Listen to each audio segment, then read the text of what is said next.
हृदय में विराजमान आकर हमारे गुरुदेव के चरणों में बारंबार वंदना करता हुआ आज के सत्संग की ओर बढ़ने की कोशिश करूंगा।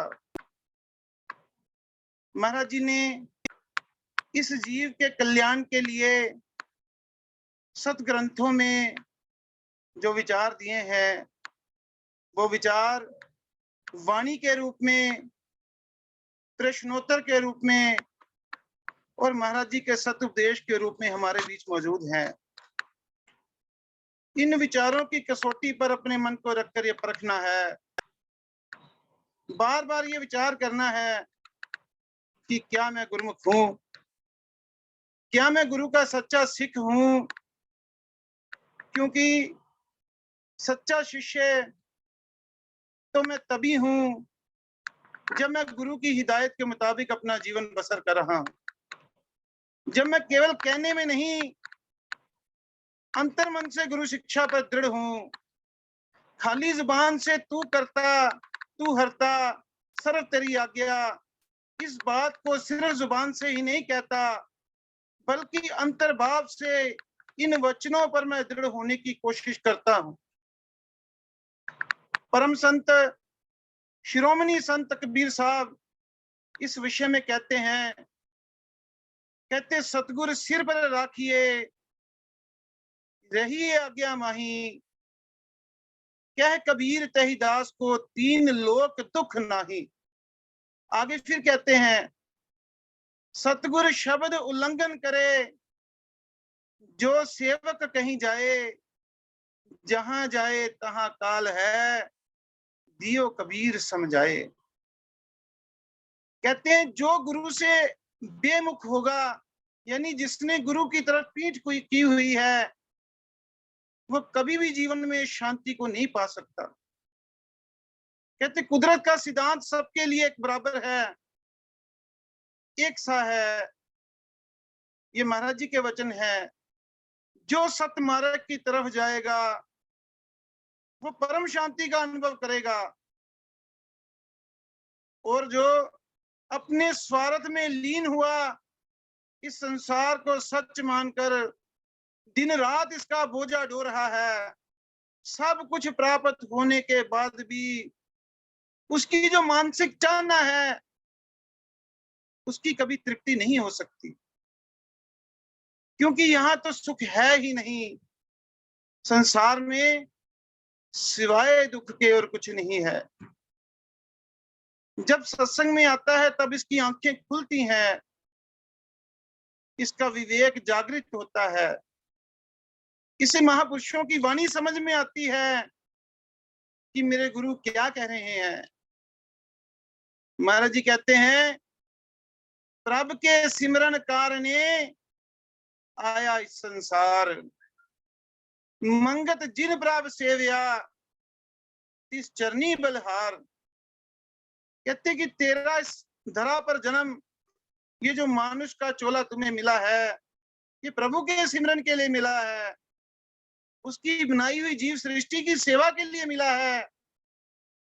यही दो साधन है जो तुझे इस विषय वासनाओं के संसार से, इस भव सागर से, इस तरनी से पार लगा सकते हैं।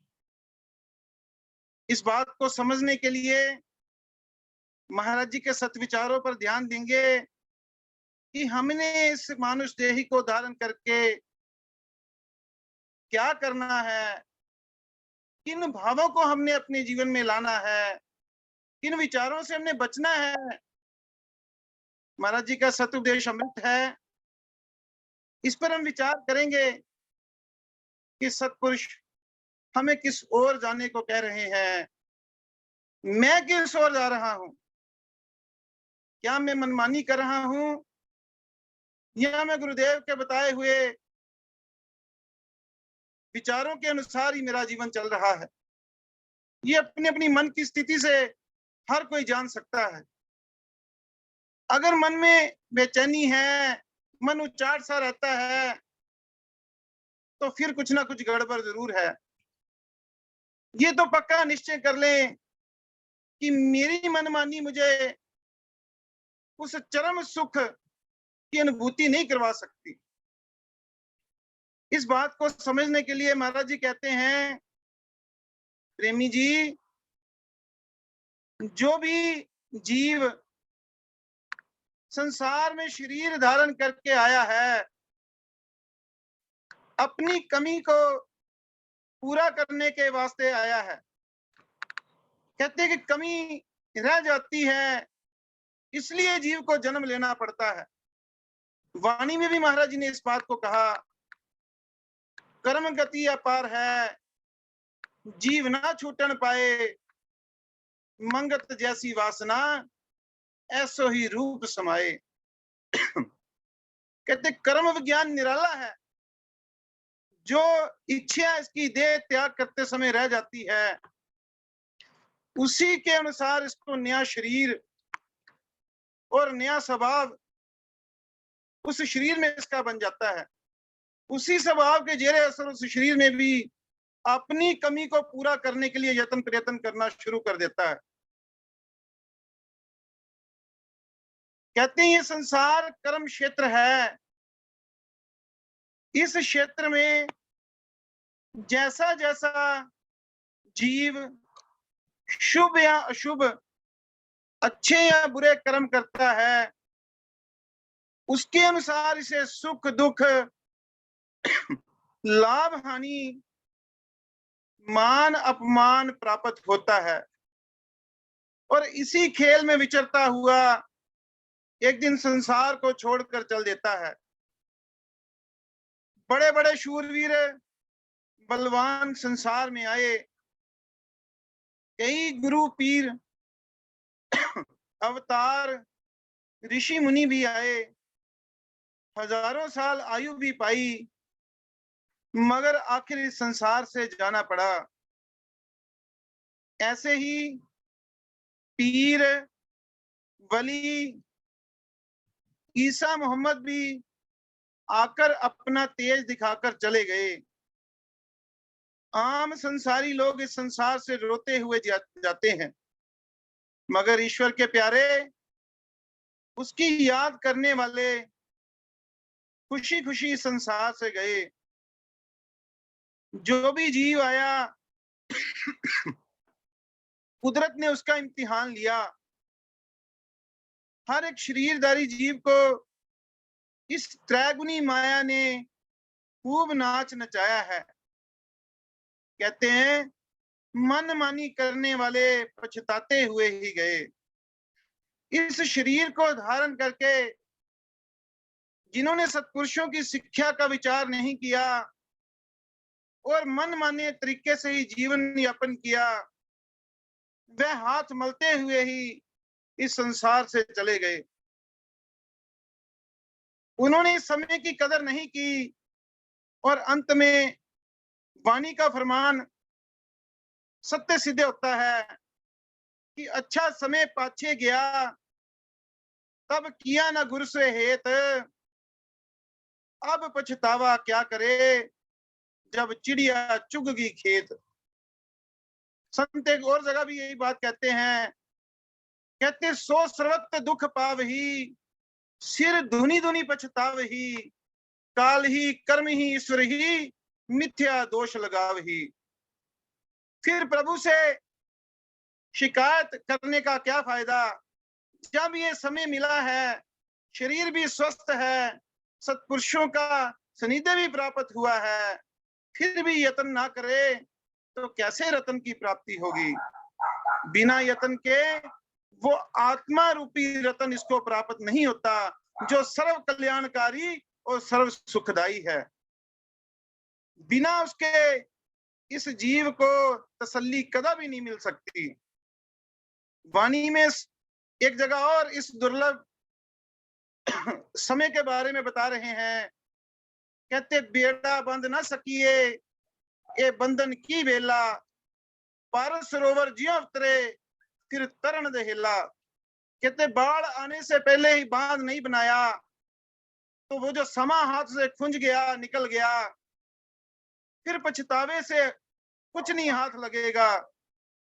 इसलिए अब समय है महापुरुष कहते हैं कि चेत जा, जाग जा, अपने कर्तव्य को पहचान कि मुझे एक खास मकसद को पूरा करना है।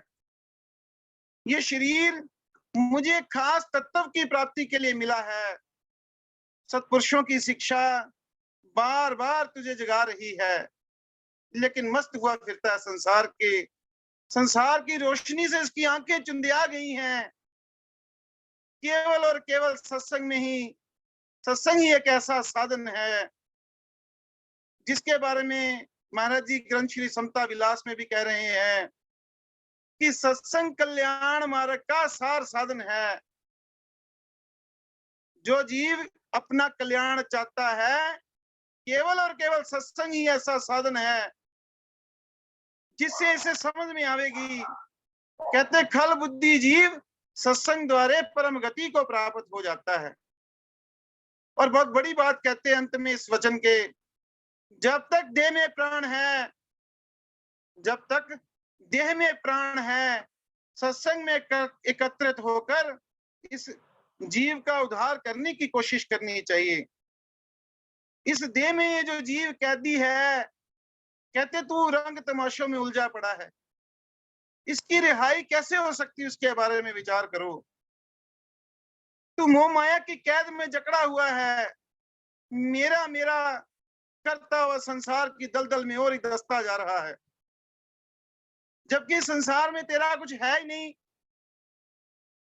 मेरा ही तेरे दुख का कारण है। सत्पुरुष कथा के जरिए इस बात को समझाते हैं, विचार करेंगे उस पर। कहते हैं कि एक बच्चा किसी के घर के आगे रो रहा था क्योंकि उसे बिच्छू ने डंक मार लिया था। बड़ा ही रुदन कर रहा था, बड़ा ही विलाप कर रहा था। एक राहगीर वहां से गुजर रहा था, उसने उस बच्चे को रोता देखकर घर का दरवाजा खटकाया और अंदर आवाज दी कि आपके बच्चे को बिच्छू ने काट लिया है और वो बड़ी ही पीड़ा में है। जैसे ही मां ने ये बात सुनी, हाथों से पानी का गिलास गिर गया, बच्चे से ज्यादा उसको बेचैनी शुरू हो गई, बच्चे से ज्यादा उसको पीड़ा होनी शुरू हो गई। अब महापुरुष ये कहते हैं कि एक बात का विचार करें, बच्चे को तो बिच्छू ने काटा, लेकिन उस मां को किसने काटा, जिसकी वजह से उसको इतनी पीड़ा हुई, वो इतनी बिलखती हुई बाहर उसने बाहर दौड़ती गई, नंगे पैरी बाहर दौड़ती गई, हालो बेहाल हो गई। तो महापुरुष कहते हैं कि यही ममता है, उसको ममता ने काटा। और जैसे ही वो दौड़ती दौड़ती बच्चे के सामने गई, एकदम से उसका रुदन शांत हो गया, बिल्कुल ही शांत हो गया, उसका रोना धोना सब खत्म हो गया। क्योंकि जैसे उसने बच्चे को देखा, उसके मन के भाव बदल गए कि ये तो मेरा बच्चा नहीं है, ये तो पड़ोसियों का बच्चा है। तो महापुरुष कहते हैं कि यही तो तेरे दुख का कारण है कि मेरा ही ये संसार मेरा है, यही इसके दुख का कारण है। ये बच्चा मेरा नहीं है, इसलिए उसको दुख नहीं है, उसको दुख मेरे का है। इस बात को हमने समझना है। सतपुरुष वाणी में कहते कि सुफना जैसे रात का, ऐसे जग का खेल, मंगत घाले नाम जो पावे परम सुख मेल। कहते कि संसार में तेरा कुछ भी नहीं है, ये संसार एक स्वप्न की भांति है। जैसे रात को स्वप्न में तुझे चाहे राजपाट मिल जाए, चाहे तो भिखारी बन जावे, लेकिन जब आंख खुलती है तो सब बात का आभास हो जाता कि हाँ भाई वो तो स्वप्न था। वैसे ही ये संसार एक लंबा सपना है, ये संसार भी एक सपने की न्याय है। इसमें प्रभु प्राण होकर जो चलते हैं, जो हर चीज का कर्ता हरता उस मालिक को जानते हैं, वो तो सदैव सुखी रहते हैं। और जो इस ना रहने वाले संसार से प्रीति बना बैठते हैं, उनके दुख, उनके कलेश का कोई दूर नहीं कर सकता। महापुरुषों की वाणी के जरिए ही, उनके वचनों के जरिए ही विवेक जागृत हो जाए तो बड़े अहोभाग्य इस बात के हैं। गुरुदेव के वचनों को जहां महाराज जी आगे कहते हैं, हर एक शरीरधारी जीव को इस त्रैगुणी माया ने खूब नाच नचाया है, मन मानी करने वाले जीव पछताते हुए ही गए। इसके उल्ट जिन्होंने प्रभु की याद और जनता की सेवा की, ये दो साधन सत्पुरुष बार बार कह रहे हैं कि प्रभु की याद और जनता की सेवा की, वह ठंडक प्राप्त करके इस संसार से गए। जैसे जैसे जीव शरीर धारण करके कर्म करता है, उसका विजाना इसे लाजमी भोगना पड़ता है। ये बड़ी ही एक जबरदस्त हकीकत है, जिसको हम ना माने तो हमारी ये बड़ी नादानी होगी। वाणी भी बार बार इसकी पुकार कर ये कह रही है कि जो बीजे सो काटना, ए निश्चय कर मीत, विख बीजे विख खावना, सुन साहब की रीत। कहते कि जो तूने इस जीवन रूपी खेत में बीज लिया, आने वाले समय में वो फसल किस्मत का रूप धारण करके तेरे सामने आएगी, तू बच नहीं सकता। महाराज जी तो यहां तक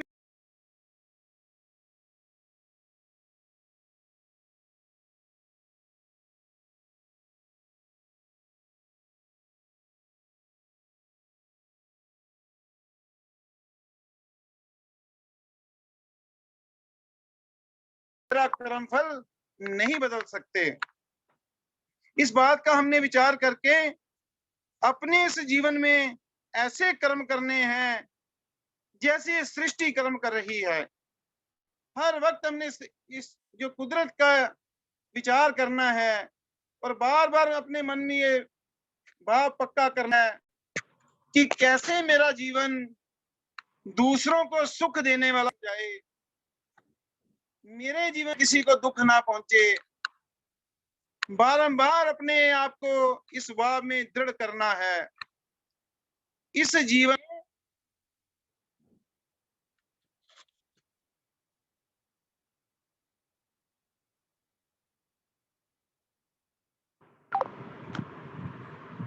ओम ब्रह्म सत्यम,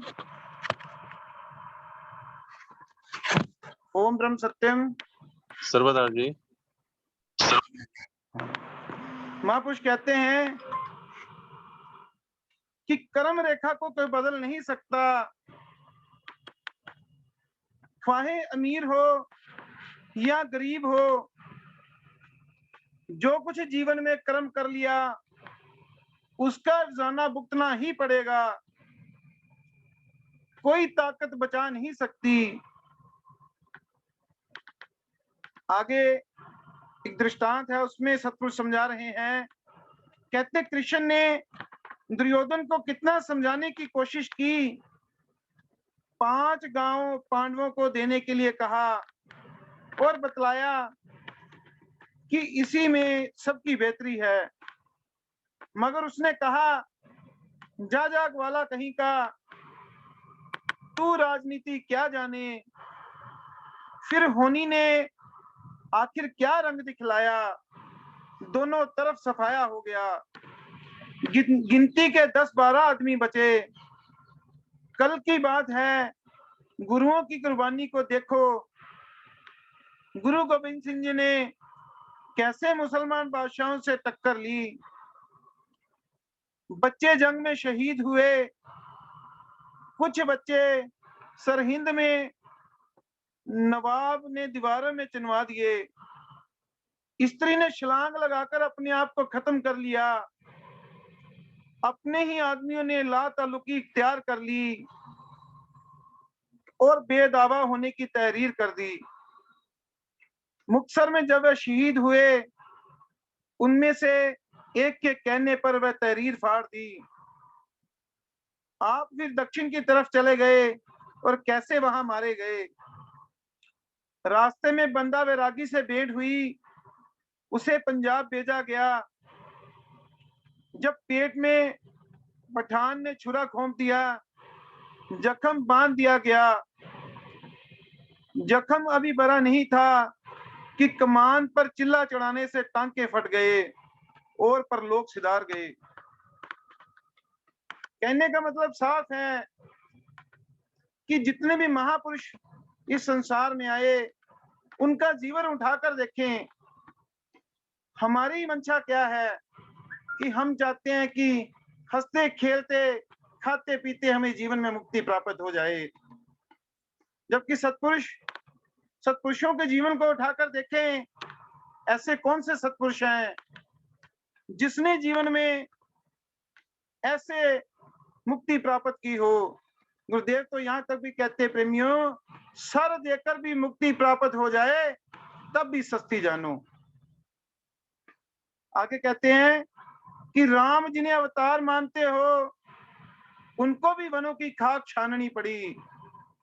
स्त्री सीता को जब रावण उठाकर ले गया, फिर इसके लिए कितना खून खराबा हुआ, उस मालिक की रचना का कोई पार नहीं पाया जाता। सत्पुरुषों ने कितने बलिदान किए, कितना त्याग तप धारण किया, फिर जाकर इस अवस्था को प्राप्त किया। और हम ऐसे हाथ जोड़कर उनकी तस्वीर के आगे खड़े हो जाते हैं और उनसे कृपा की याचना करते हैं, उनके जीवन का कभी विचार नहीं करते। एक प्रश्न किया प्रेमी ने महाराज जी से कि महाराज जी, क्या संतों के आशीर्वाद से सफलता प्राप्त हो सकती है? कहते, प्रश्न दोबारा सुने, महाराज जी, क्या संतों के आशीर्वाद से सफलता प्राप्त हो सकती है? तो गुरुदेव का जवाब, महाराज जी ने कहीं पर भी वहम भ्रम रहने नहीं दिया। गुरुदेव कहते हैं, प्रेमी, बिना पुरुषार्थ के स्वार्थ को पूरा करना चाहते हो। कहते, जब बिना यत्न के संसार की सामग्री नहीं मिलती, तो वो जो ईश्वर का मार्ग, जो वैसे ही बड़ा निराला मार्ग है, बड़ा कठिन मार्ग है, उसमें बिना यत्न के सफलता कैसे प्राप्त हो सकती है? महाराज जी ने इस आशीर्वाद को बीमारी बताया है। कहते हैं, आशीर्वाद लेने वाली बीमारी है जिसने जीवों को पुरुषार्थ हीन कर रखा है। कहते बड़ी बड़ी दूर जाता है, 6-6 घंटे लाइनों में खड़ा होता है, पहाड़ों में जाता है, जहां इसकी मनमानी धारणा स्नान करने के लिए जाता है कि ऐसा करूंगा तो मेरा कल्याण हो जाएगा। गुरुदेव कहते हैं, ऐसे करने से कल्याण नहीं होता। सत्पुरुषों की विचारधारा को अपने जीवन में जब तक धारण नहीं करोगे, उनके सच्चे आशीर्वाद को अपने जीवन में नहीं अपनाओगे, यानी महापुरुषों का आशीर्वाद यही है कि जो उनकी ये कृपा हमें प्राप्त हुई है, ये जो ज्ञान महापुरुषों का हमारे बीच में है, यही सत्पुरुषों का सच्चा आशीर्वाद है। इस ज्ञान रूपी गंगा में जब जीव स्नान करता है, तब इसके भ्रम का नाश होता है। तब इसे इसलिए समझ में आती है कि जो मैं देख रहा था और जिसको मैं सच मान बैठा था, वैसा नहीं है। यह संसार एक भ्रम है जिसको महापुरुषों ने जाना और इसको लात मारकर सत का मार्ग चुना। मैंने असत के मार्ग में प्रीति बढ़ाई, इसी कारण मेरा जीवन दुखी है। बार बार महापुरुषों के सत चरित्र को पढ़कर अपने मन को सत्य प्रायण करना, यही एक सच्चे जिज्ञासु का, यही सच्चे गुरुमुख का परम धर्म है। आगे महाराज जी कहते हैं, एक और मिसाल गुरु अर्जुन देव जी की देते हैं। कहते हैं, गुरु अर्जुन देव जी तत्ते तवे पर बैठे कह रहे हैं कि ईश्वर तेरा भाना मीठा लागे। ऐसे लोगों ने बावी पर जीत पाई है। जीव जो सोचता है उसकी सारी इच्छाएं पूर्ण नहीं हो सकती। जीव जो सोचता है उसकी सारी इच्छाएं पूर्ण नहीं हो सकती। द्वंद, लाभ हानि, यश अपयश, मरना जीना यानी जिंदगी और मौत सबको ख्वार कर रहे हैं, किसी की पेश नहीं चलती। कहते इस संसार में जो आया है उसने एक ना एक दिन इस बड़े हुए संसार को छोड़कर चल देना है। जितनी इसने दौड़ लगाई, जितनी भी धन संपत्ति, ऐश्वर्य, शौर्य, मान, संपदा, कुछ भी इसके साथ नहीं जाएगा। एक पैसा भी इसके साथ नहीं जाएगा।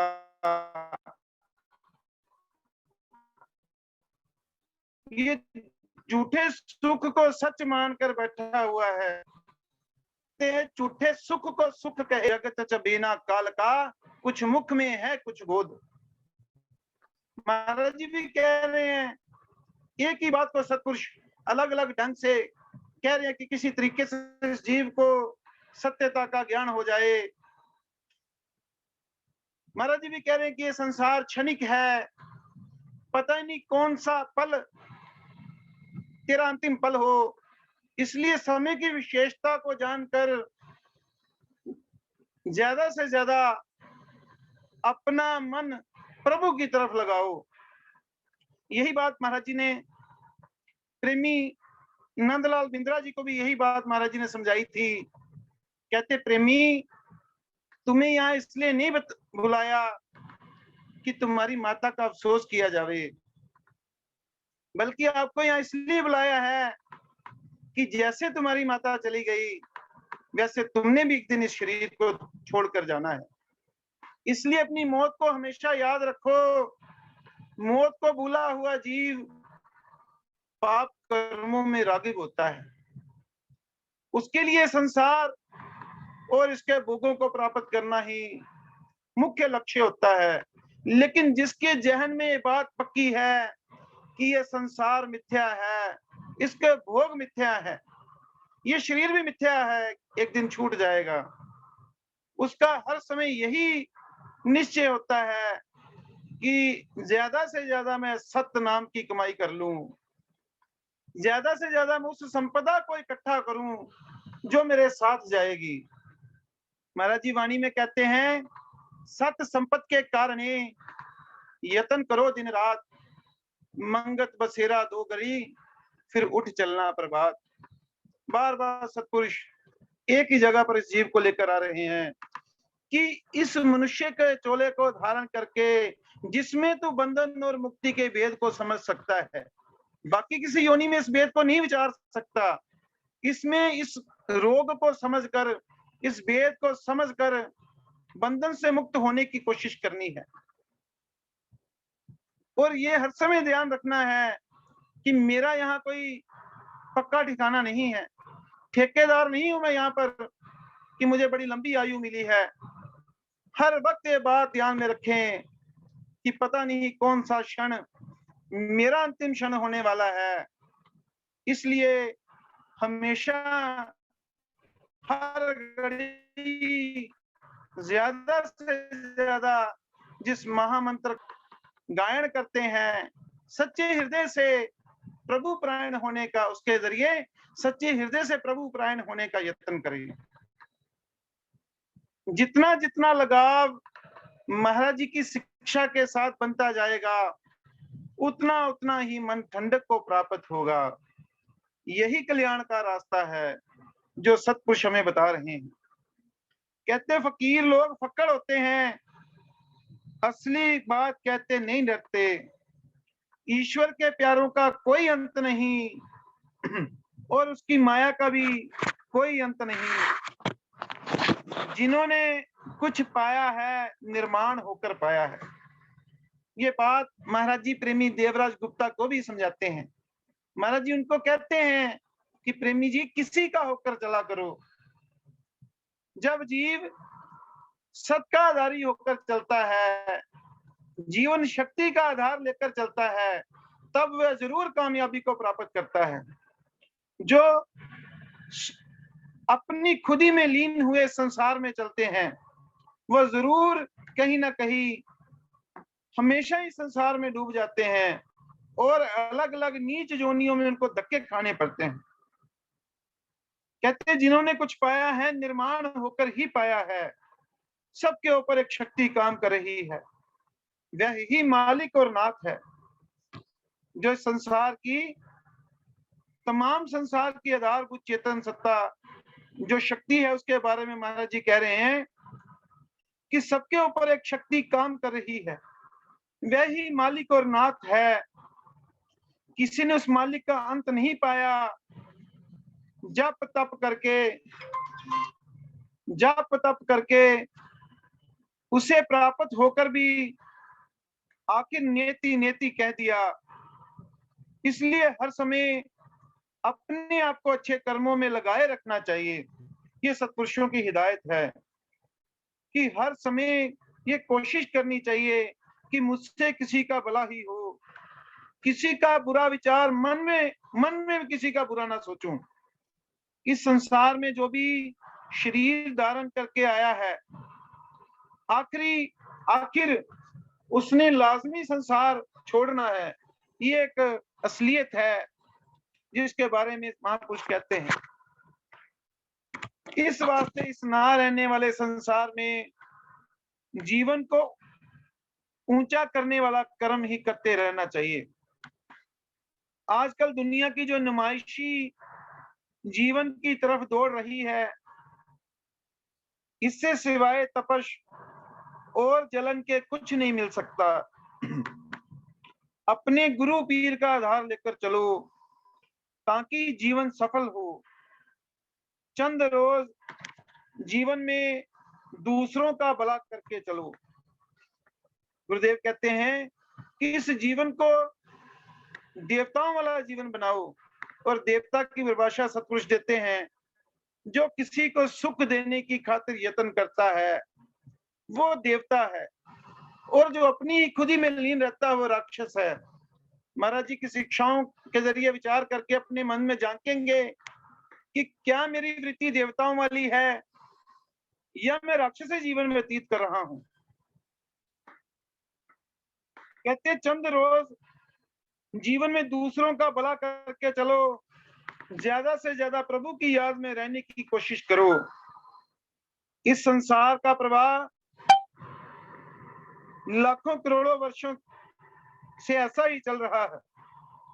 जिसने भी जीत पाई है उसने परोपकारी कर्म करके ही उच्चता हासिल की है।